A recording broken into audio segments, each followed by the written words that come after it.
Todos. Ajá. Pero te los voy a mencionar.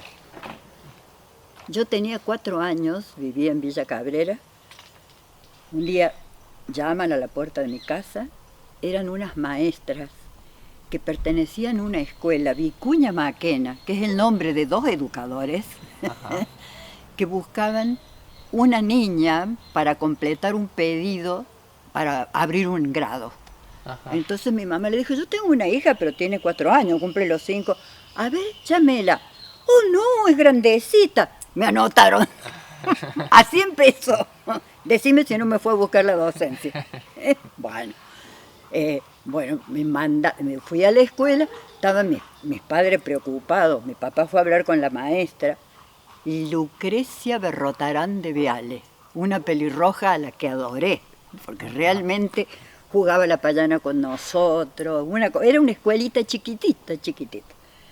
Entonces ella le dijo, es una arcilla y está interesada. Punto. Así que ahí seguí. Después tuve el problema cuando tuve que ingresar al normal superior, porque tenía que tener 12 años y yo tenía 11. Pero bueno, se arregló. ¿Mm? Ese fue mi primer contacto con una maestra extraordinaria, que jugaba con nosotros, que tenía, yo creo que era vocacionalmente así, porque en aquel momento no existían grandes teorías que hablaran de esto, era una intuitiva, digamos, ¿no? Ajá. Después fui al normal superior. El normal superior estaba en ese momento dirigido por Sobral, gran educador que tiene una enorme historia, y su vicedirectora era Luz Vieira Méndez, otra mujer distinguidísima. Totalmente distinta a la enseñanza, con gabinetes. Tuve la suerte de tener 4 años de esa enseñanza que estaba muy marcada por la que era la escuela nueva en Estados Unidos, activa, menos rígida, con la posibilidad de que el alumno eligiera elementos. Y bueno, después hubo una intervención, echaron a todos los profesores y vinieron otros profesores que le llamábamos, ¿cómo le llamaban? Le dábamos un nombre, porque fue un momento político así, bueno, se fueron todos, entre ellos mi tío, que era profesor de xilografía.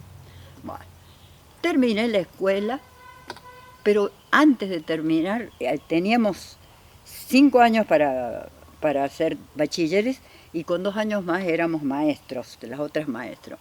Terminé allí y empecé en filosofía. Filosofía, pronto creó la Escuela de Pedagogía y ahí me metí. Pero un grupo de compañeros había armado una escuela, New Children, que es una escuela en donde también se seguían con los métodos que habíamos aprendido, muy libre, en donde el centro era de qué modo se motivaba.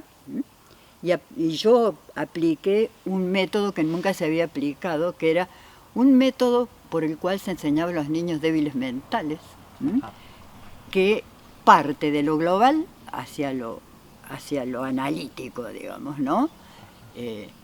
Esto significaba que todo lo que hacíamos era sobre el centro de interés de los chicos. Y empezábamos por una frase, por una cosa que el chico decía, por una experiencia que revelaba.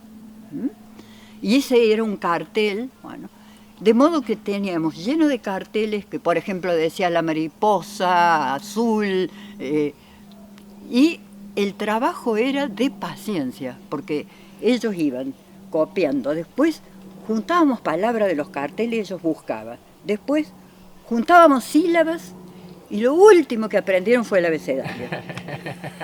En julio leían porque, bueno, en julio leían porque había seguido un derrotero totalmente distinto. Bueno, eso fue una experiencia, yo estuve bastante tiempo en esa escuela, los volví a encontrar en quinto grado a mis alumnos. Ahí yo estaba aplicando lo que vivía en psicología y el método global. Finalmente, yo era una muchachita de 18 años, vinieron las directoras del Consejo de Educación, porque en julio los chicos leían, y bueno, para que habláramos de eso. Después nunca más se aplicó, como pasan todas las cosas acá, ¿no?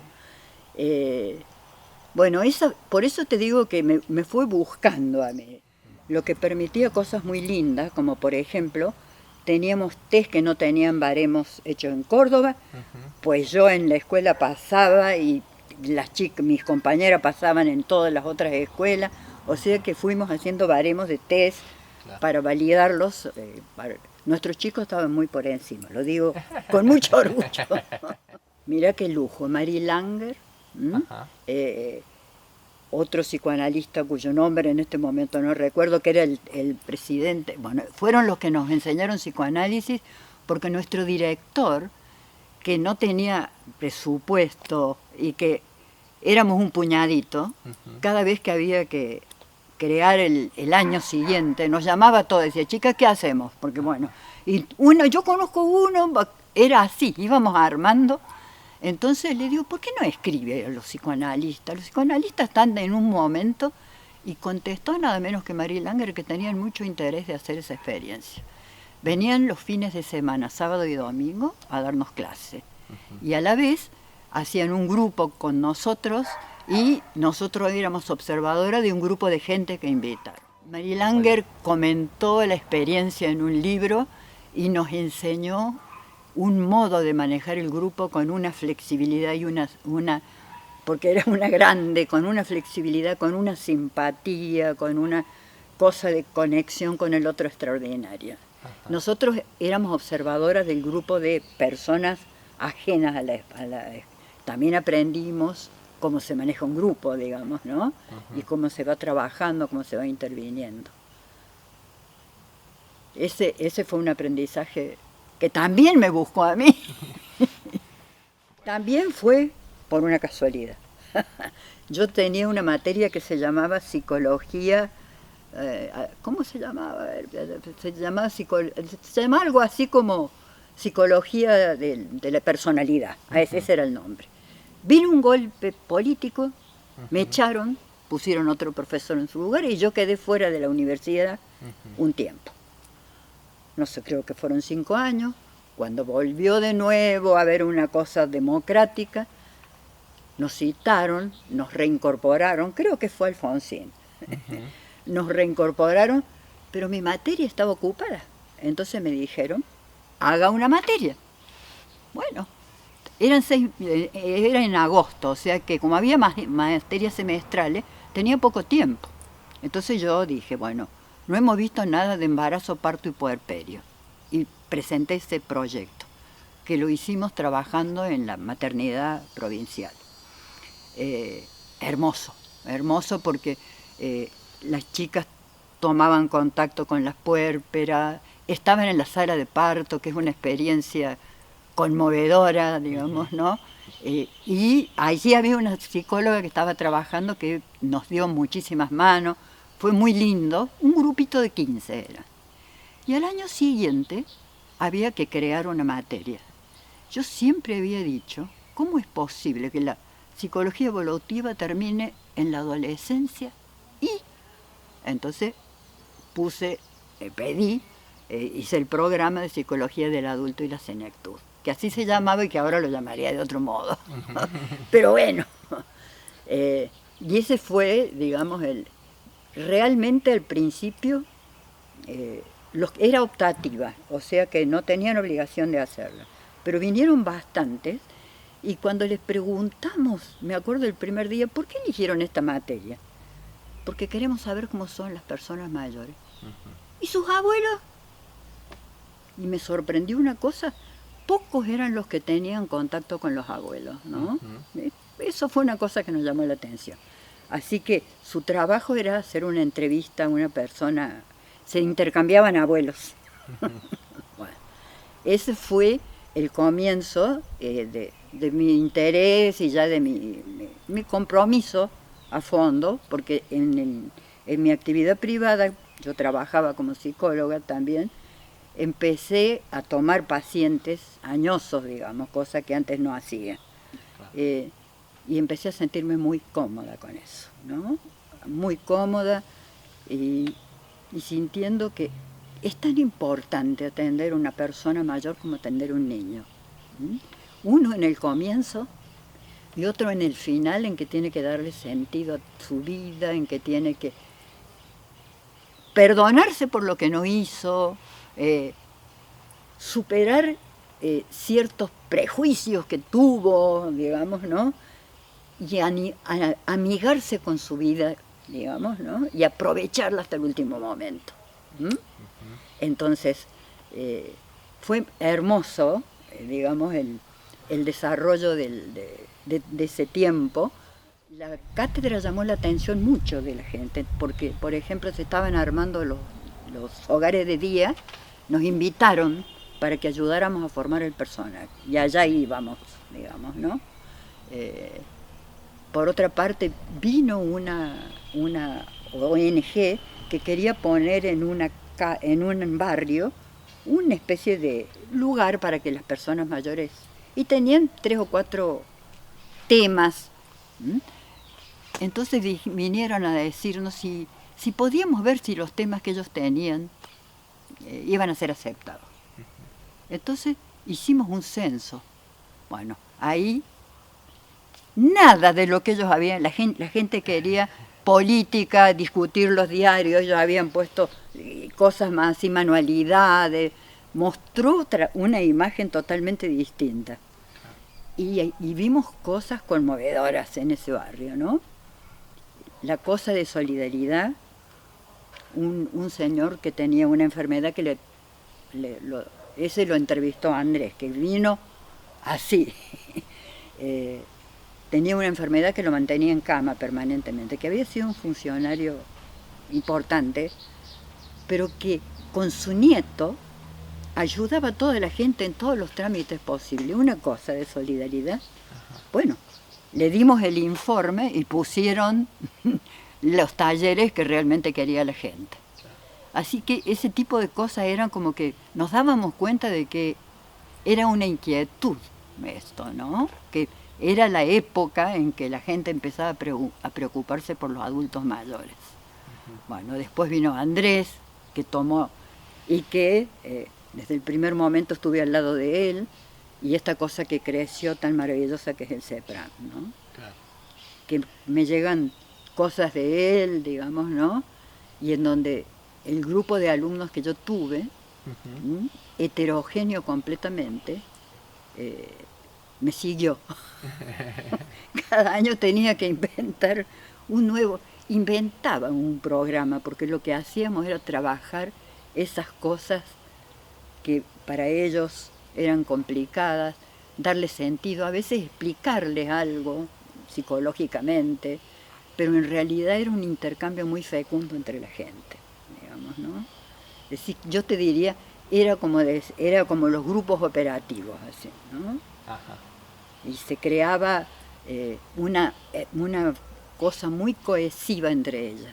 De paso yo me enriquecí porque traían cosas, bueno, por ejemplo, dimos un tema que era acerca de la mujer, y nos vimos películas, digamos, que tenían guardadas de no sé dónde, bueno, cosas que ellas aportaban, digamos, ¿no?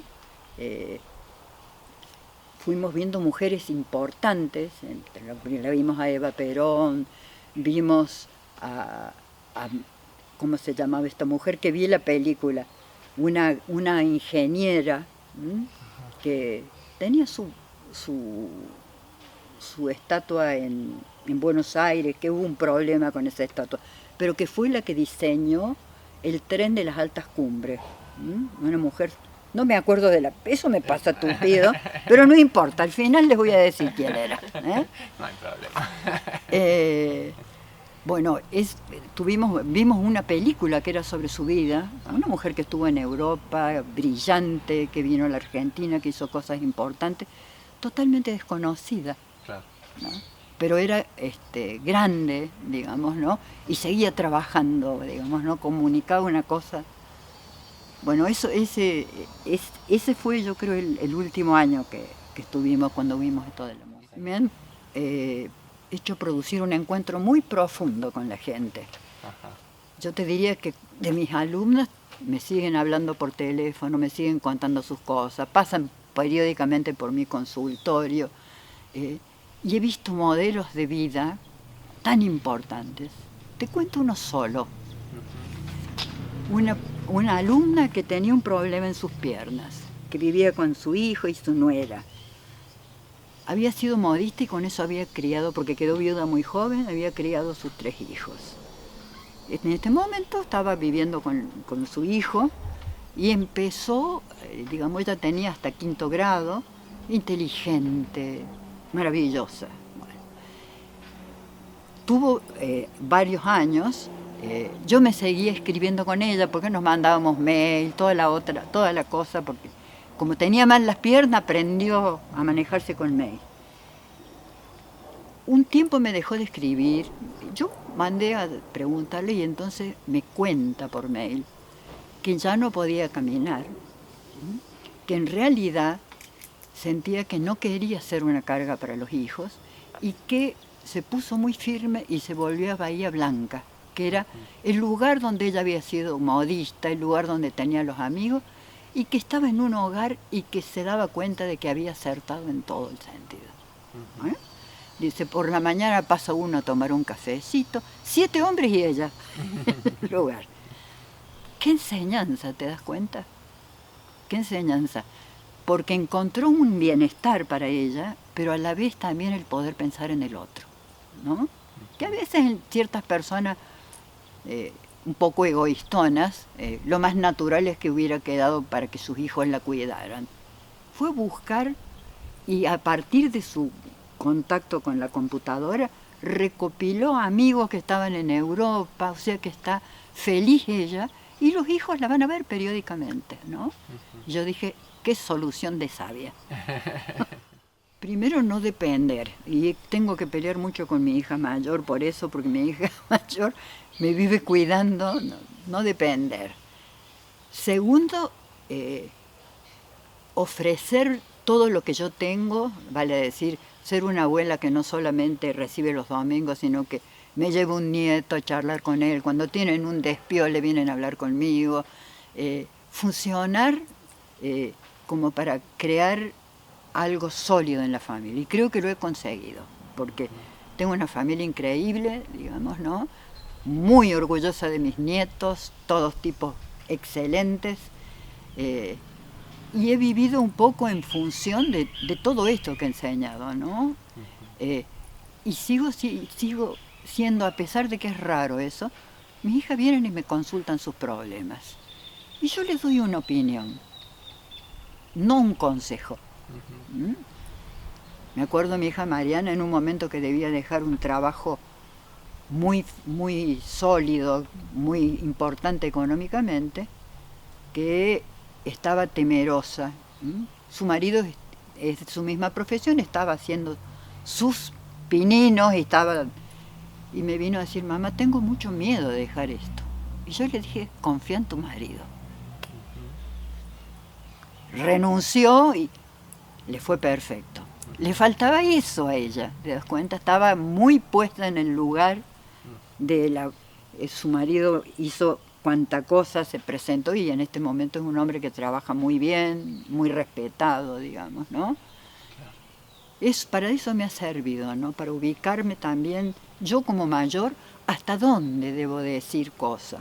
Nada de consejo, opiniones. Yo opino tal cosa, pénsalo vos. Ya sé cómo me recuerdan los del CEPRAN como una compañera a la que pueden contarle un entripado, porque lo hacen. Y mis alumnos de la escuela donde era maestra primaria me sorprendieron cuando llegaron como 4 o 5 de ellos a estudiar psicología. Mis alumnos de psicología me sorprendieron porque, bueno, de ahí salió Andrés, digamos, ¿no? Como la sensación de que algo de todo eso después queda en manos de otro que lo hace crecer. Esa es la sensación que yo tengo, digamos, ¿no? O sea que es como si diera una antorcha y ese pasa esa antorcha y son muchas antorchas que van dando luz, digamos, ¿no? mis abuelas. Ajá.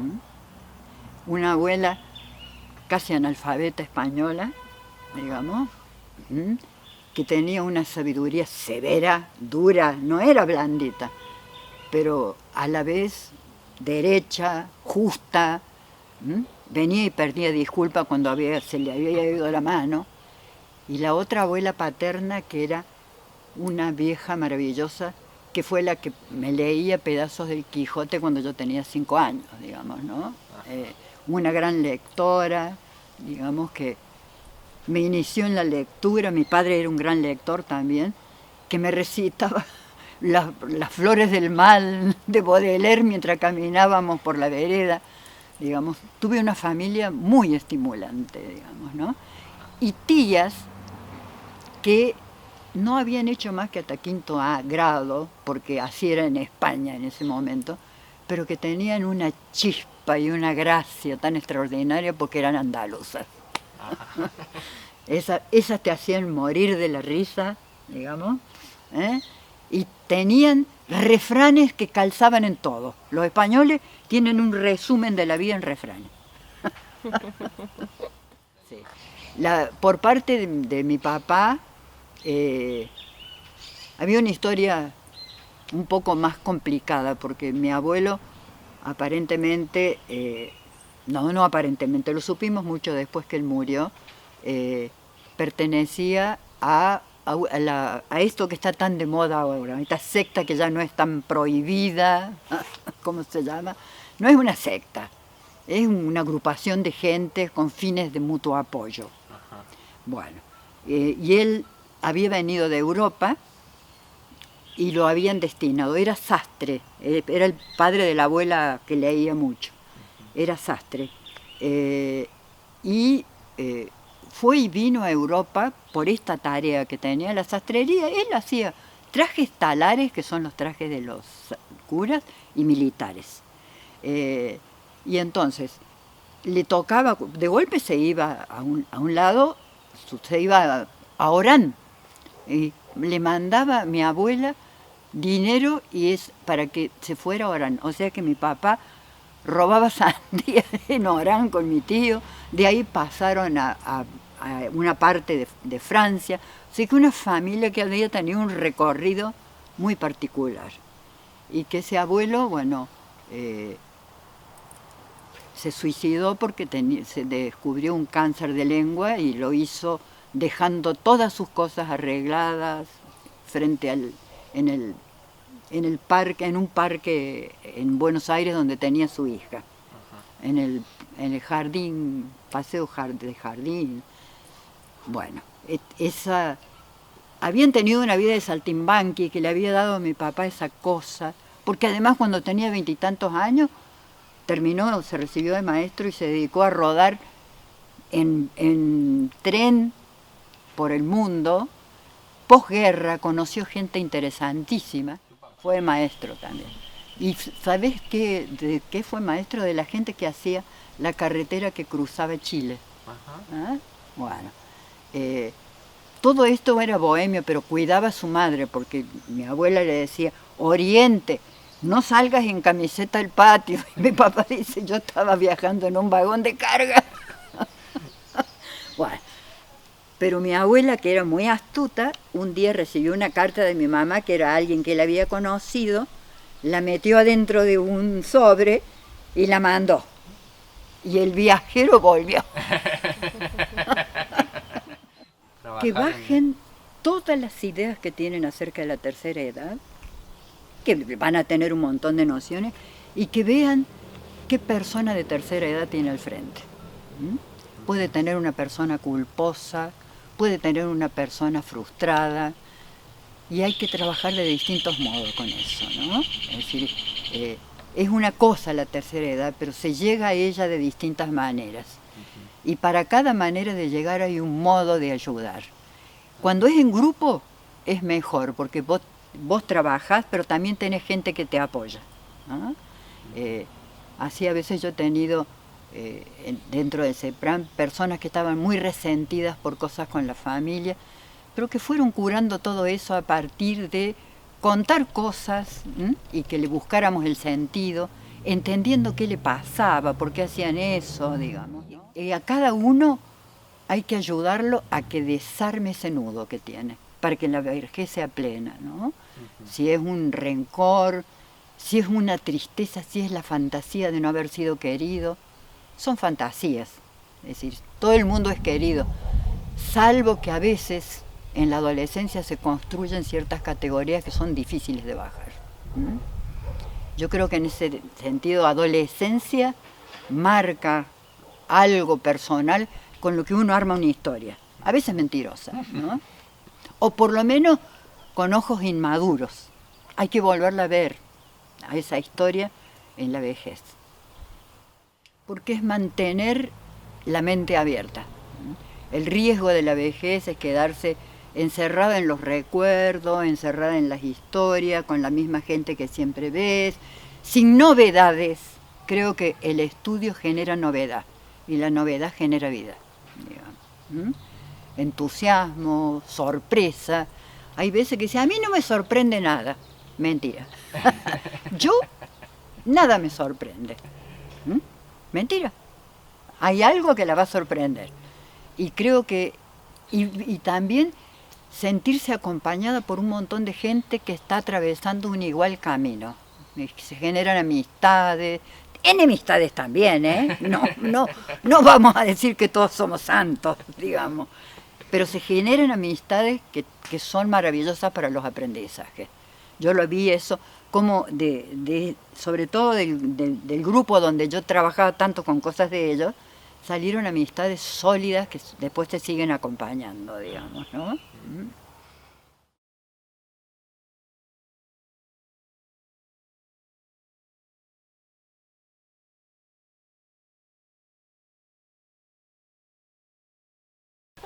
Eso me ha impedido escribir muchas veces. Me ha impedido escribir porque me entusiasma tanto. La transmisión oral soy así medio antigua.